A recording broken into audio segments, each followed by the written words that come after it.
Hello student. Today I am going to explain you something about devaluation. This is the another types and circumstance which create due to fluctuation in the value of money. कि money की जो value है at least उसको deliberately reduce कर दिया जाता है, उसके behalf पर ये situation inside the country create होती है. इस country को हम devaluation के नाम से जानते हैं.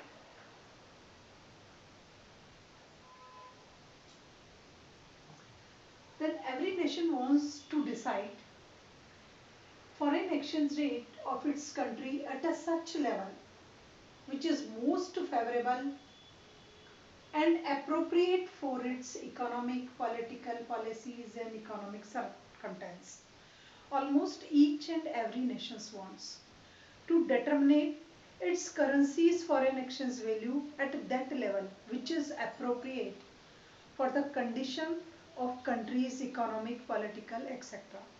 तो in recent times her Nations की डिज़ायर होती है, ये इच्छा होती है और वो ये चाहता है, हर नेशन यही चाहता है कि फॉरेन एक्सचेंज जो रेट है एटलीस्ट उसका लेवल वहाँ हो जो मोस्ट फेवरेबल हो उसकी कंट्री की टोटल सर्कमटेंस के लिए, total political, economic, socio conditions के लिए फॉरेन एक्सचेंज रेट का वो लेवल और वो क्राइटेरिया है वो मोस्ट फेवरेबल हो for its economic, political policies and circumstances. When foreign exchange of a currencies of the country is deliberately fixed below its normal rate, it is known as devaluations. Inside the country, जब किसी भी country की currency की foreign exchange rate को deliberately उस level पर determinate किया जाता है, the level which is below the normal level, जो लेवल नॉर्मल लेवल से भी बिलो होता है उस लेवल पर जब फॉरेन एक्सचेंज रेट को डिटरमिनेट किया जाता है कंट्री की गवर्नमेंट के थ्रू, रिजर्व बैंक के थ्रू, तो this condition is known as devaluation of the currencies. उस कंडीशंस को हम बोलते हैं डिवेल्युएशन के लिए कि गवर्नमेंट सेल्फ एफर्ट्स लगाती है और वो कंट्री की करेंसी की वैल्यू को लोअर इवेल्युएट करती है और बिलो द नॉर्मल लेवल, जब बिलो द नॉर्मल लेवल किसी भी कंट्री की करेंसी की वैल्यू को वैल्यूएट किया जाता है then this type of action is known as devaluation. तो इस प्रकार का जो गवर्नमेंट का एक्शन होता है उसको हम डिवेल्युएशन के नाम से जानते हैं. When any country deliberately reduce the value of its currency in the term of foreign currency, it is known as devaluation. जब किसी भी कंट्री के थ्रू जब एक कंट्री डेलिबरेटली रिड्यूस कर देती है अपनी करेंसी की वैल्यू को in reference the foreign currencies या other countries currencies in term of foreign currency, foreign currency की टर्म में ऑन कंट्री की करेंसी की वैल्यू को डेलिबरेटली रिड्यूस कर देती है then this type of situation is known as devaluation. तो मैं आपको वापस बता रही हूँ almost each and every nations की डिज़ायर होती है कि उनकी कंट्री की फॉरेन एक्सचेंज रेट जो है वो एटलीस्ट उस लेवल पर डिटरमिनेट हो which is beneficial for its circumstance, economic, socio political etcetera all over region में वो पॉजिटिविटी लिए हुए हो और मोस्ट फेवरेबल और अप्रोप्रिएट फॉरेन एक्सचेंज रेट हो, ऑलमोस्ट यही चाहता है. और जब एक कंट्री अपनी करेंसी की फॉरेन एक्सचेंज रेट को below the normal level determinate करती है, डेलिबरेटली रिड्यूस कर देती है, सेल्फ के एफर्ट से उसको रिड्यूस शो कर देती है, तो गवर्नमेंट के इस टाइप के एक्शंस को हम डिवेल्युएशन के नाम से जानते हैं कि फॉरेन एक्सचेंज की टर्म में इनसाइड द कंट्री की करेंसी की वैल्यू को रिड्यूस कर दिया जाता है.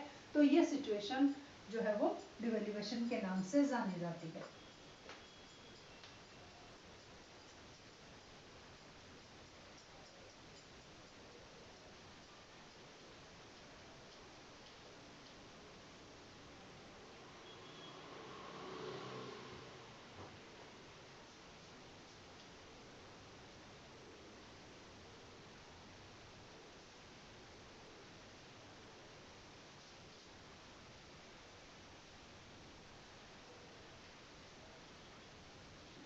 Then again, no nation want to leave. No nation want to leave its foreign actions, its foreign actions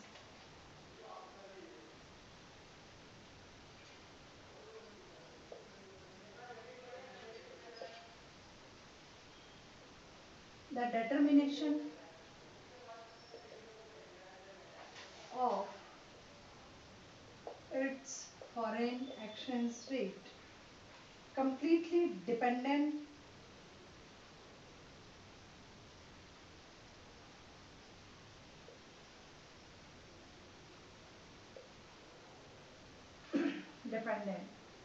Often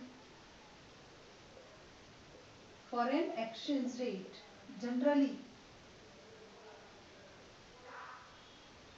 rotate slightly upward and downward, upward and downward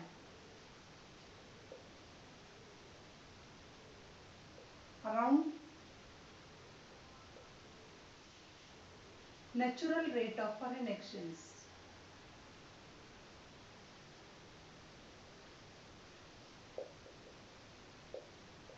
due to relative force of relative force of demand and supply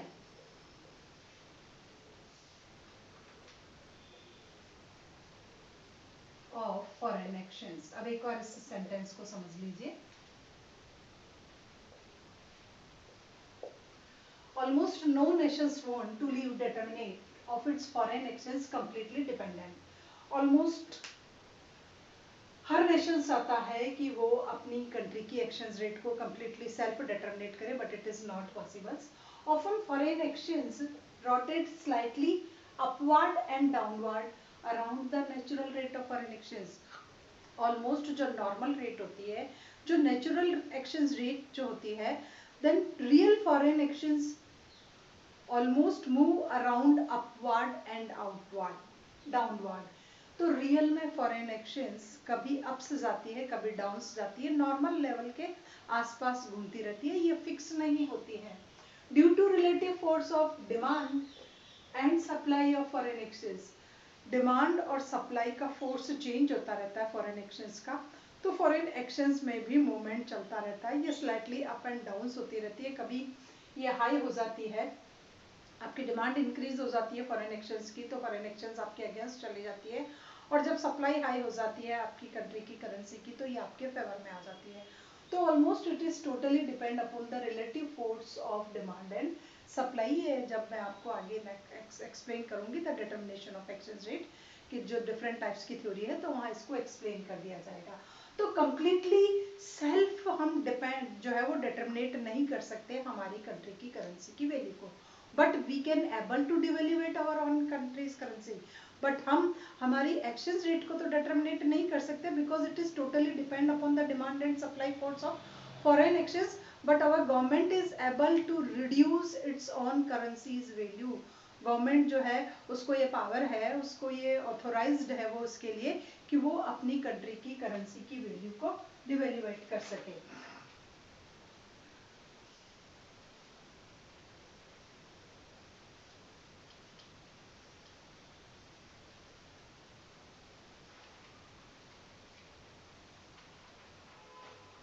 अब आपको एक definition दिखा रही हूँ professor doctor Ganguly के according.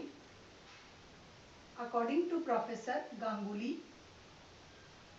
devaluation means devaluation means devaluation means reducing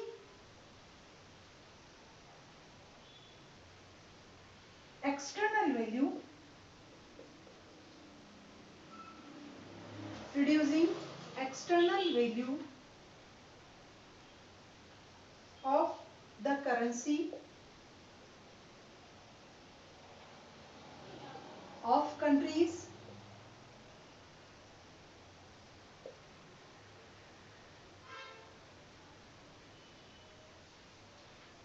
almost doctor Ganguly की एक definition है. Devaluation means reducing external value of the currency of the country, कि इनसाइड द जो कंट्री है आपकी, सपोज करियो इंडिया का रेफरेंस ले रहे हैं, तो इंडियन करेंसी की वैल्यू को, एक्सटर्नल वैल्यू को जब हमारी गवर्नमेंट रिड्यूस कर देती है, then this type of action is known as devaluation. Then according to Professor Ganguly, Dr. Ganguly, devaluation means reducing external value of own country's currency, own country's currency in reference of foreign exchange. किसी भी other country के reference में हमारी country की currency की external value को reduce कर देना डिवेल्युएशन माना जाता है. According to professor Paul, reducing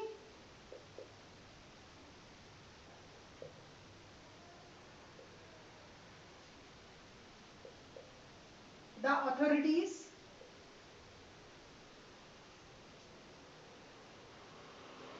parities of currency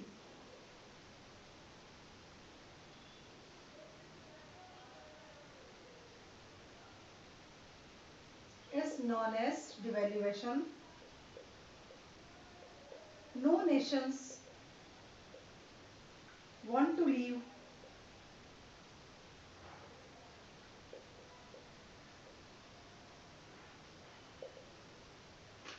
reducing the authorized parities of currency is devaluation. According to Professor Paul, reducing the authorized parities of the currency is devaluation. It means आप जो भी दो आपकी country की currencies को आप ले रहे हो उसके कंपैरिजन में आप अपनी ओन कंट्री की करेंसी की वैल्यू को डिवेल्युएट कर देते हो, then this type of action is known as devaluation. इस प्रकार के एक्शन को हम डिवेल्युएशन के नाम से जानते हैं. एक एग्जांपल है, सपोज कीजिए कि इंडियन करेंसी का तो है आपके पास रुपीस और अमेरिकन कंट्री की करेंसी में आप ले रहे हो US dollar.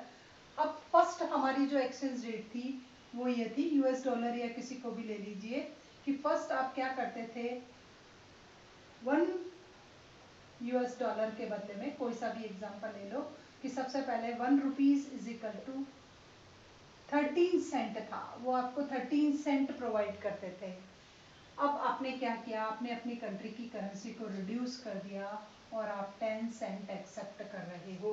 It means lower quantity accept कर रहे हो आप वहां से. आपकी कंट्री 1 रुपीज है, पहले वो आपको क्या देते थे, 13 सेंट जो है वो देते थे. अब आपको 1 रुपीज के बदले में वो 10 सेंट जो है वो प्रोवाइड कर रहे हैं. इट मीन्स आपकी कंट्री की करेंसी तो वही की वही है, लेकिन आपने उसके कंपैरिजन में अदर कंट्री की करेंसी की क्वांटिटी को रिड्यूस कर दिया है. अब आप उनसे पहले की तुलना में कम पैसे ले रहे हो, तो ये आपकी कंट्री की करेंसी का डिवेल्युएशन है. आप इसको क्या कर रहे हो, डिवेल्युएट कर रहे हो. Then this is the devaluation of Indian currency in reference to American currency. American currency के रेफरेंस में आपने इंडियन करेंसी को जो है वो रिड्यूस कर दिया गया है. When less quantity of foreign currency charge than before, when less quantity of currency is charged than before in returning of countries currencies, in returning of countries currencies, then this is known as, then this is known as devaluation. उसको हम countries currency को devaluate कहते हैं. Again वापस समझ लीजिए, doctor Ganguly की definition है, reducing external value of countries currency is known as devaluation. Reducing the authorized parities of currency is known as devaluation. And when less quantity of foreign currency charge, when less quantity of foreign currency charge than before in returning the same quantity of country's currency, then this type of action is known as devaluation. इन सभी प्रकार के action को हम devaluation के नाम से जानते हैं. अब है causes and objective and needs, कि why do we need devaluation, या ऐसे कौन कौन से कॉजेज है जिनके कारण से डिवेल्युएशन को अडॉप्ट किया जाता है, या हमें हमारी कंट्री में डिवेल्युएशन की नीड्स क्यों होती है.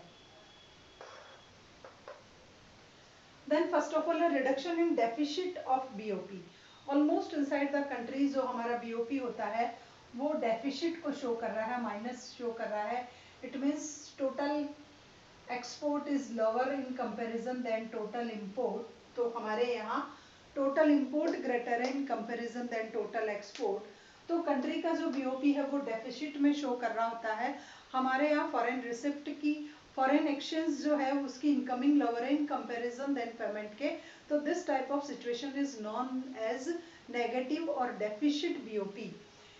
Then government want to reduce the deficit of BOP, then it is adopted the situation of devaluation।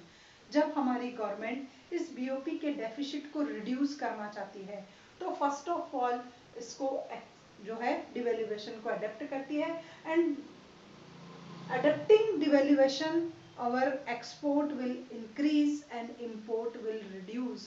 import हमारे reduce हो जाएंगे और export हमारे क्या हो जाएंगे, हाई हो जाएंगे। इस वजह से फिर हमारा बीओपी जो नेगेटिव था वो बीओपी हमारा एक पॉजिटिविटी में कन्वर्ट हो जाएगा। एक्सपोर्ट इंक्रीज होने से टोटल जो रिसिप्ट होगी फॉरेन एक्सचेंज की, total receipt of foreign exchange is greater than total payment of foreign exchange, ये सिचुएशन आ जाएगी और बीओपी जो माइनस का था वो बीओपी कंट्री में प्लस में कन्वर्ट हो जाएगा।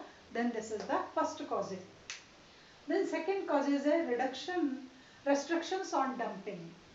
डंपिंग एक पॉलिसी होती है जिसको गवर्नमेंट, बहुत सारी कंट्री की गवर्नमेंट अडॉप्ट करती है टू इंक्रीज देयर एक्सपोर्ट और ट्रेड। ट्रेड को इंक्रीज करने के लिए डंपिंग की पॉलिसी को अडॉप्ट किया जाता है, और डंपिंग की पॉलिसी में जो हमारी कॉस्ट होती है एटलीस्ट उस कॉस्ट से भी लोअर प्राइस पर इंटरनेशनल मार्केट में उस कमोडिटी को सेल कर दिया जाता है। कि फॉर एग्जांपल कुछ भी ले लीजिए, 25 रुपीज़ में इंडिया इन इकोनॉमी में इसकी कॉस्ट ऑफ प्रोडक्शन आ रही है और इसको मैं वहाँ ले जा करके 15 रुपीज़ में सेल करती हूँ, then this type of policy which is adopted by our government is known as dumping, उसको हम डंपिंग पॉलिसी कहते हैं। ये उस बाजार पर अपना अधिकार जमाने के लिए, उनको हैबिचुअल करने के लिए और बहुत से रीजंस होते हैं जिसके लिए डंपिंग की पॉलिसी को अडॉप्ट किया जाता है। देन रेस्ट्रिक्शंस ऑन डंपिंग, तो इस स्टाइल के डंपिंग के एक्शंस पे रेस्ट्रिक्शंस लगाने के लिए भी डिवेल्युएशन को अडॉप्ट किया जाता है कि लीगल तरीके से मांग को क्रिएट किया जाता है। हमने डिवेल्युएट कर दिया हमारी कंट्री की करेंसी को, अब हमारा ये प्रोडक्ट जो है वो बहुत चीपर हो गया, अब आप इसको परचेज कर सकते हो। तो ये लीगल और ऑथेंटिक मेथड्स है और डंपिंग जो है वो एक गलत तरीका है, उस तरीके से भी ट्रेड को प्रमोट किया जा सकता है। तो रेस्ट्रिक्शन ऑन डंपिंग, डंपिंग को कंट्रोल करने के लिए उसको अडॉप्ट नहीं करे, उससे बेटर है इसको अडॉप्ट कर ले, इसके लिए डिवेल्युएशन किया जाता है।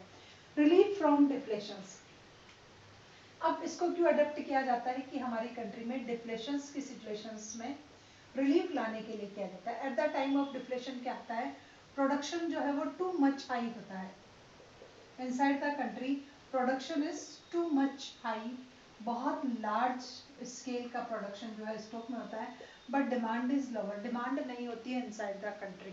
अब गवर्नमेंट क्या करती है, डिवेल्युएशन को अडॉप्ट कर लेती है। डिवेल्युएशन के अडप्टेशंस के बिहाफ पे क्या होता है, ये प्रोडक्ट जहां हम इसको डिस्ट्रॉय करने की सोच रहे थे कि ऐसे इसको नष्ट कर दो अगर इसकी डिमांड नहीं है, तो इस प्रोडक्शन को हम अदर कंट्रीज में इसको सेल कर करके वहां से कुछ गेन कर सकते हैं, प्रॉफिट अर्न कर सकते हैं। तो डिफ्लेशन की सिचुएशंस में रिलीफ लेने के लिए भी डिवेल्युएशन को अडॉप्ट किया जाता है। हमारा जो एक्सेस में प्रोडक्शन है इनसाइड द कंट्री जिसकी कोई डिमांड नहीं है, एटलीस्ट उसको अदर कंट्री को सेल कर करके और अर्न किया जाता है प्रॉफिट। उसके बाद है म्यूचुअल कंसेंट।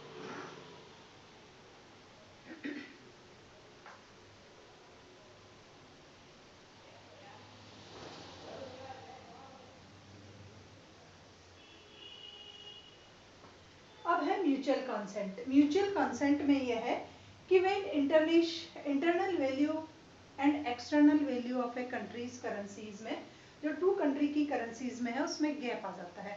इंटरनल वैल्यू और एक्सटर्नल वैल्यू टू कंट्रीज की करेंसी में एक गैप क्रिएट हो जाता है। दोनों की कंट्री का जो है एक्सटर्नल वैल्यू कुछ और बता रही है और इंटरनल वैल्यू कुछ और बता रही है, उस कंट्री की करेंसी की इंटरनल वैल्यू कुछ और, एक्सटर्नल वैल्यू कुछ और, बट हमारे आपस में ट्रेड के ट्रांजेक्शन चल रहे हैं।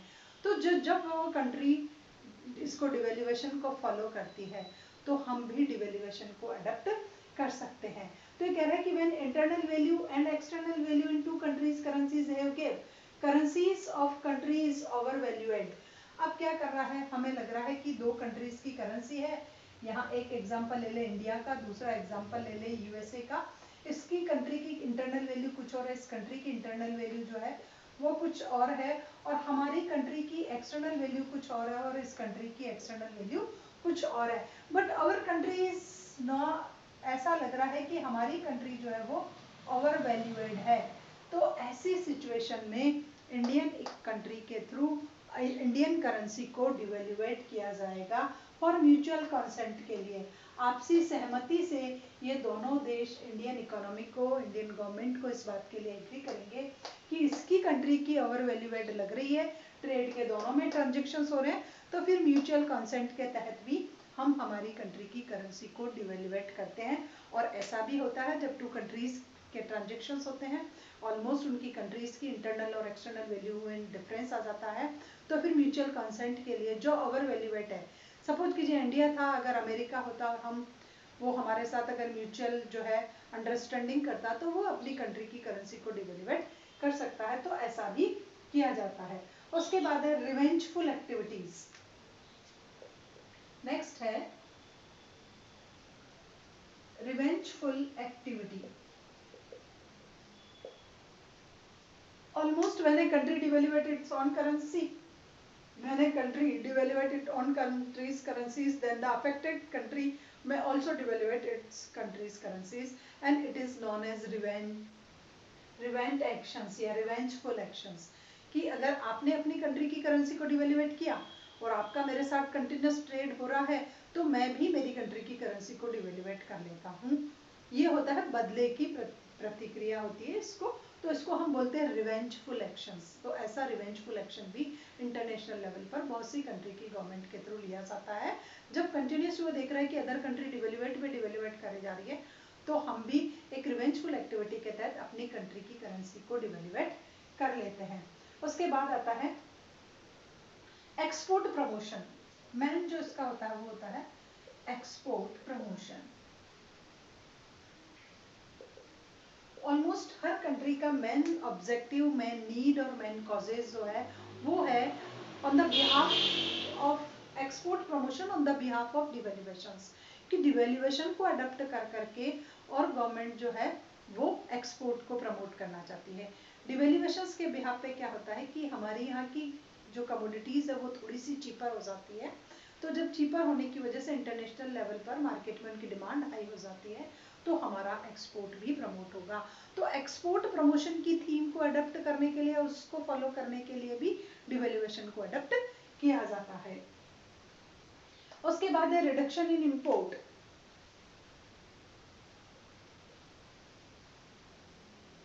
Reduction in import then almost same है। if our government want to promote export, then also government want to reduction in import। almost adaptations of devaluations convert costly import costly।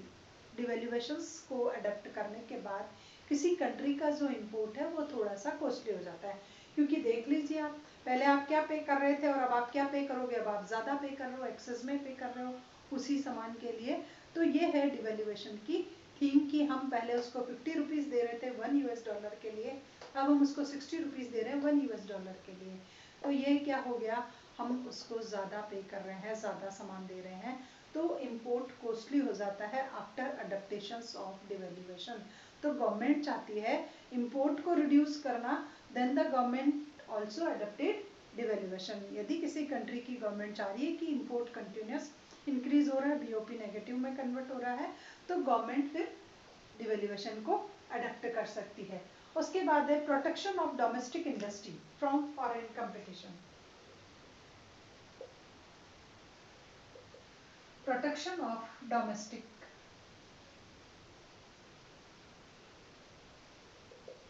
Industry.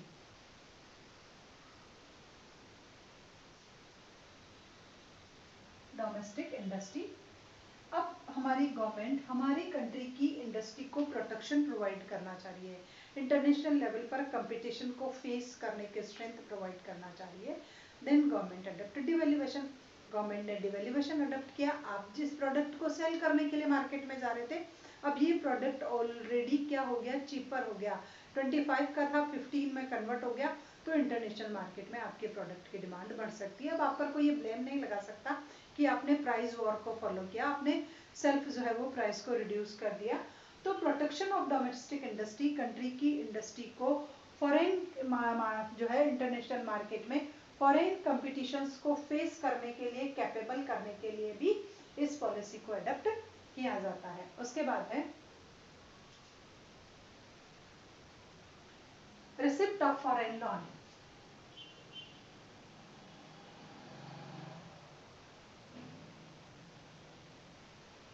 Receipt of foreign loan. अब inside the country क्या हो गया, पहले हमारे को foreign loan नहीं मिल पाते थे, बट अब फॉरेन लोन इजी गोइंग मिल रहे हैं, क्योंकि हमारी कंट्री की करेंसी तो डिवेल्यूएट हो गई है, बट अदर कंट्री की जो करेंसी है वो ओवर वैल्यूएट हो गई है। तो इस वजह से हम उनको पहले की तुलना में अब क्या करेंगे, रेट ऑफ इंटरेस्ट हाई पे कर रहे हैं। तो यहाँ पर क्या होगा, फॉरेनर्स जो है वो इंडियन इकोनॉमी में इन्वेस्टमेंट करने के लिए रेडी हो जाएंगे, क्योंकि उनकी कंट्री की करेंसी हमारी कंट्री की करेंसी के कंपैरिजन में ओवर वैल्यूएट है। इसलिए यहाँ पर हमें फॉरेनर्स के थ्रू जो है वो लोन मिलने लग जाएगा। तो ये टोटल रीजन थे जिसकी वजह से हम जो है एडप्ट करते हैं किसकी पॉलिसी को, डिवेल्यूएशन की पॉलिसी को।